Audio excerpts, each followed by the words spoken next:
Hi, this is Dave from Steel City Drones Flight Academy. Today, we're in hot, very hot Tampa, Florida, on location. And I wanted to make a video and start talking, having a discussion about the number one question I always get from potential students. And that is, can I make money flying drones? I just bought equipment, I'm about to get my 107 license, or I'm considering it. I see people out there making money, it looks like fun, and can I do it? So that's the number one question. Now, I've been doing this for a long time. I've been flying drones for over 10 years. I have over 2,000 hours of flight time. I have worked with over 800 different companies since I started working with drones 10 years ago.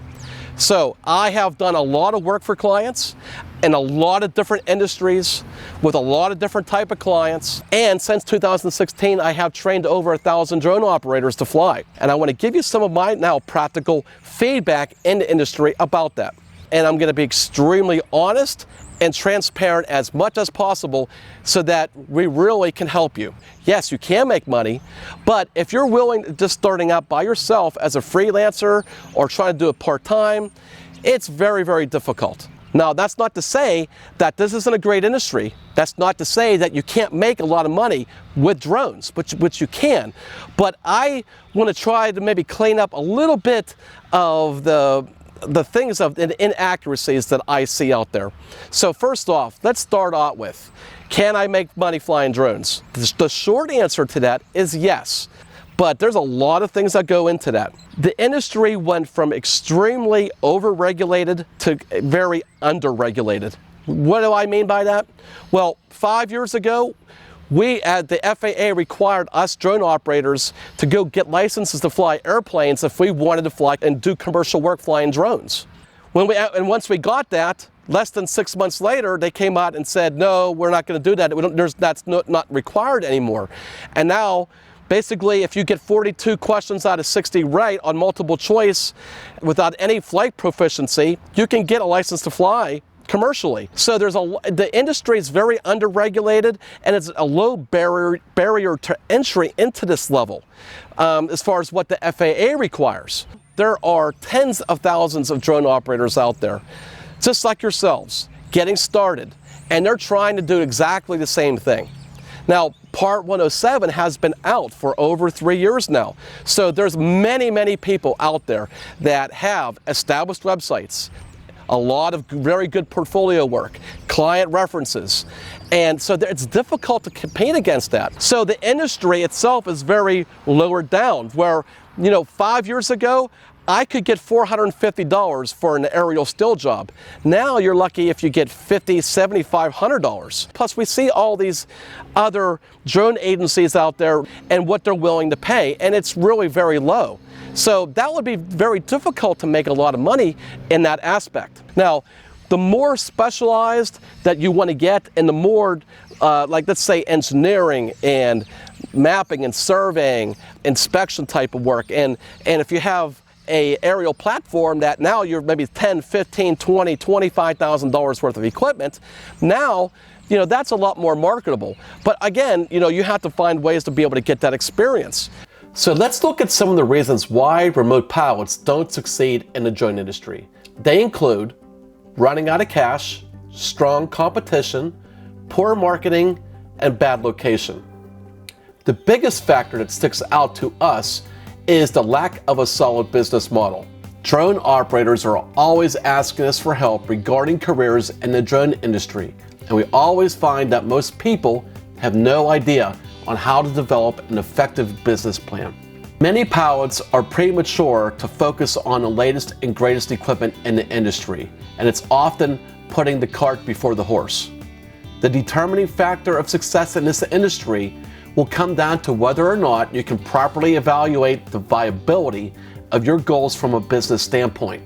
We could spend hours discussing the essence of a good business plan, but let's go over some of the advice we always give our students. The purpose of a business plan is to determine whether or not you can make money performing the services you want to offer. While that might sound very obvious, the details of your evaluation process are going to often determine the level of success. After you develop a business plan, you might determine that your plan's not viable. You may determine that you may need to travel or relocate. What works for one person in one region is not going to necessarily work for another person.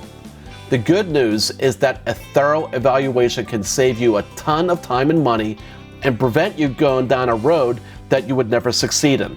So a business plan is never a waste of time or money. Now you might be asking, what are some of the evaluation processes that you should consider? To start out, we recommend a thorough evaluation of the industry you want to focus in on, as well as the geographical location of where you want to offer your services. Are you in a rural or urban area? What kind of clients are located in your region? Do they use drone services? If so, are they outsourcing it or are they doing it themselves internally? How many drone companies are already in the area you want to provide services? What kind of services do they offer? What kind of equipment do they have? What are they charging for rates? What kind of clients do they have and what industries are they serving? Getting answers to these questions is not often easy, but it's well worth it if you persist through. As you can see, the more you research, the clearer the picture will become. Your research also may indicate that the industry you originally planned on focusing on isn't viable, but another industry is. So focusing on a different industry could change the type of equipment you need and how much that equipment's going to cost. As you develop your business plan, the missing pieces to the puzzle will start to become clear in terms of what type of money and training you need and how much you can charge clients. A well-crafted business plan can help you find all the pieces to your puzzle. Now, let's talk about some of the things that you can do while you're developing your business plan. So a good way to start out this would be find an existing drone company out there and see if you could do some freelance work with them. And that way you can just tag along, get some experience, and that way you might be able to get yourself more experience on that level.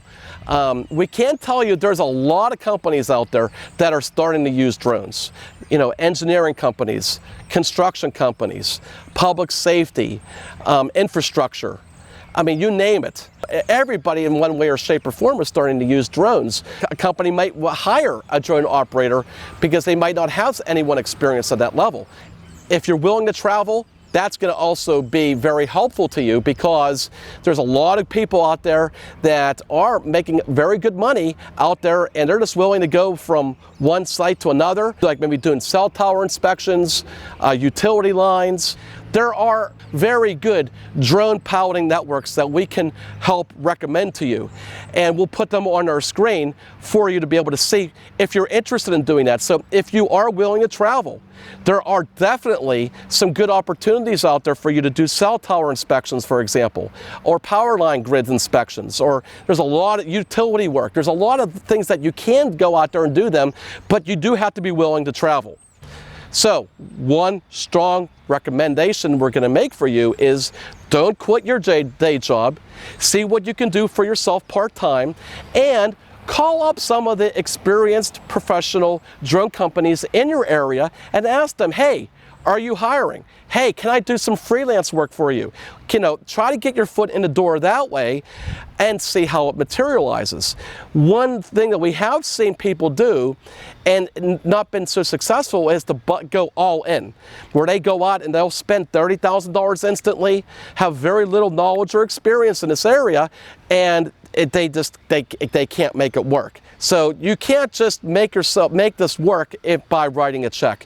There's no substitute for experience. There's no substitute for the level and quality of equipment that you have. So I hope this information's been helpful to you. If you have any questions, please write them down in the comments section below. We'll answer every single one of them for you. And like always, thanks again. If you like this video and like to see more free videos in the future, please subscribe to our YouTube channel. And while you're at it, if you're interested in free lessons on how to fly drones, discounts on drone equipment, discounts on insurance, or access to our exclusive drone video library, check out our website, steelcityflightacademy.com.